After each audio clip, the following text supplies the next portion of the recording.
those Miami Heat, baby. Woo, woo, woo, woo, woo, woo. Is that a highlight team? What do they do? Gonna dominate the Celtics is what they do.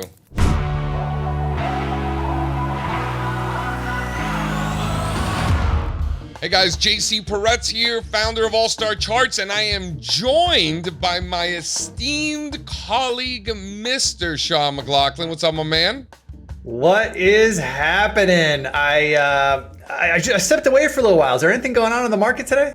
Nothing. You know, downtrends persisting, lower lows, lower highs, and a lot of stocks. You know, tops being completed, continuing to the downside.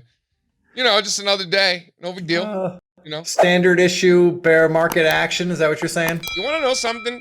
When you're seeing transports down 7% intraday, and it's kind of like, oh yeah, look, transports are down 7%, and like that's not that big of a deal. Like it shows you what kind of market we're in, right?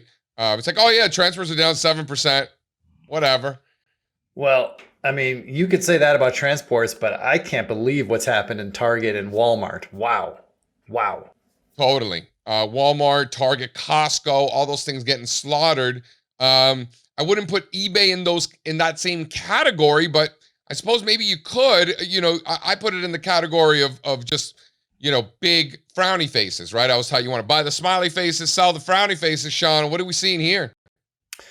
Well, what do we know about bear markets? Eventually they come for them all, right? Is that the saying?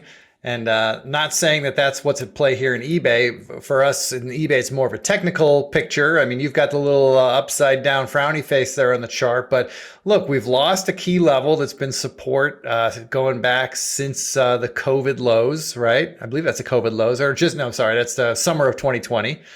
And relative strength in eBay has been steadily declining. And look, we think that there could be a lot more downside here in eBay, at least down to, you know, below 40, which is, you know, that's not a small move from here. When we put this trade on this morning, eBay was trading around 46. I think it's below that now. I mean, like everything else.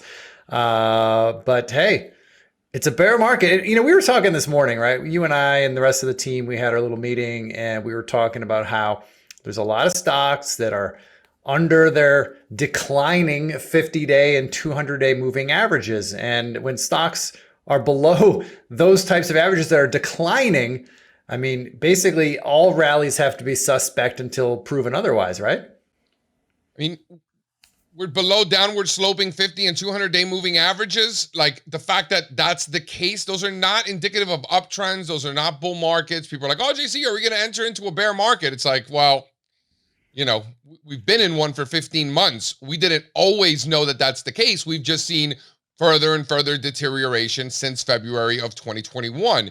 eBay really lasted pretty long into the end of last year, showed a lot of relative strength and completely fell apart. We're breaking key support from, like you said, the second half of 2020 after that initial COVID recovery. A breakdown takes us down to 39. And, you know, I really liked sort of the portfolio diversification aspect of this, you know, putting on a bear put spread like this. I like that. Why don't we walk through that?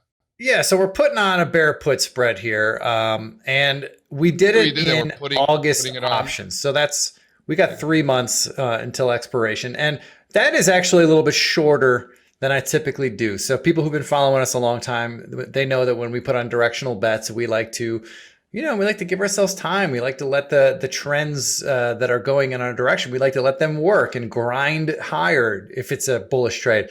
But the problem with bear markets, and, you know, you and I agree, but there's a lot of people out there that don't quite agree that we're in a bear market yet. But look, we're in a bear market. Deal with it. Accept it. We're here.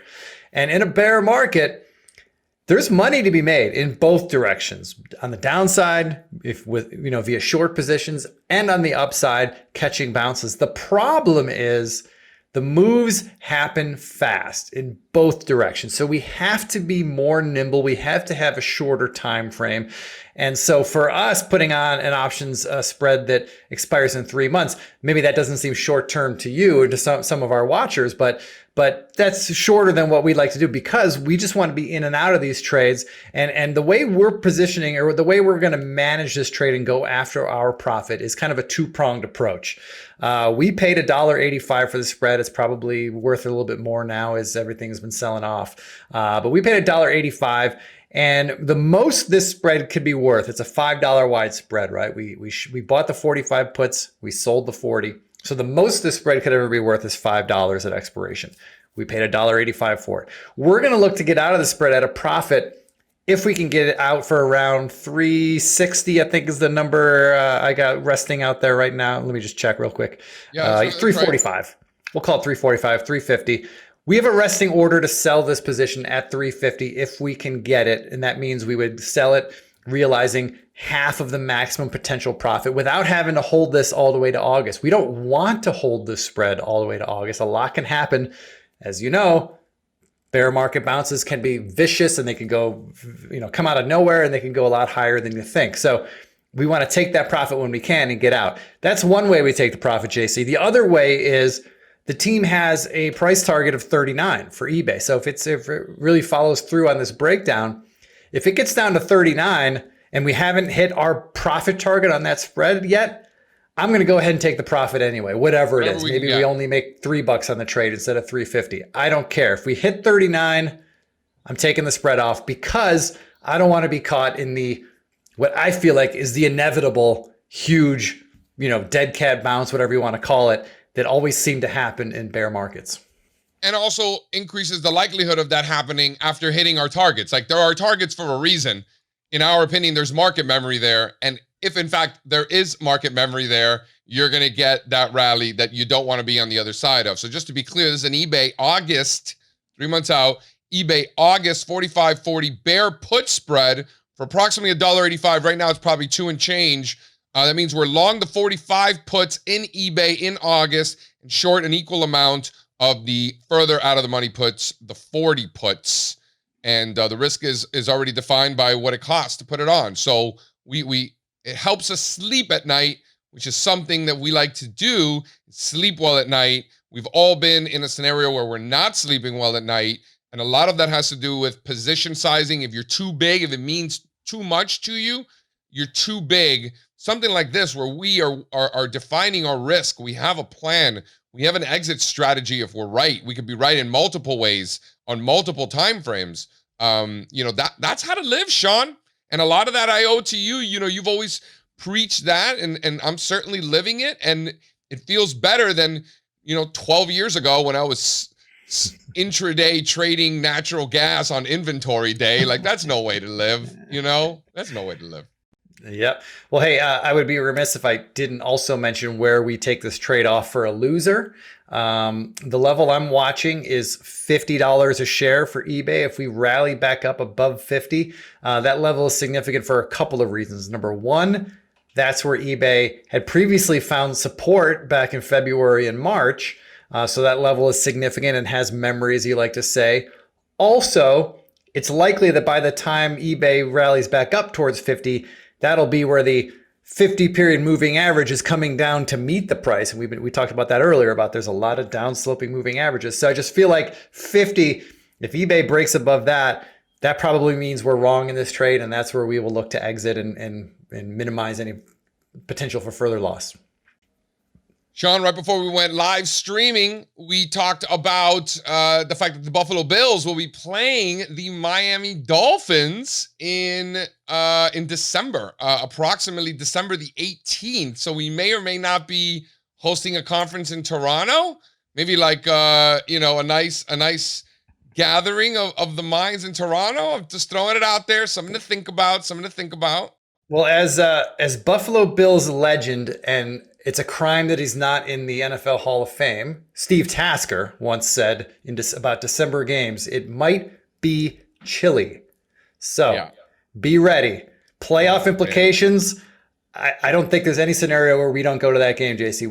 Let's book our flights now. I think it needs to happen. Let's build something around it, right? Like let's have a different excuse to go to Buffalo, and then we'll do something in Toronto. All the folks there are always dying for us to go there. I get emails all the time from people, when you come back to Toronto, when you come back to Toronto. I'm like, I freaking love Toronto. I want to come back. You know, I've been busy, pandemic. You know, so Oh I haven't boy, been and to Toronto, but I that'll be love it. hockey season too. So hopefully we could parlay that into a Leafs game as well. Oh yeah, now we're talking.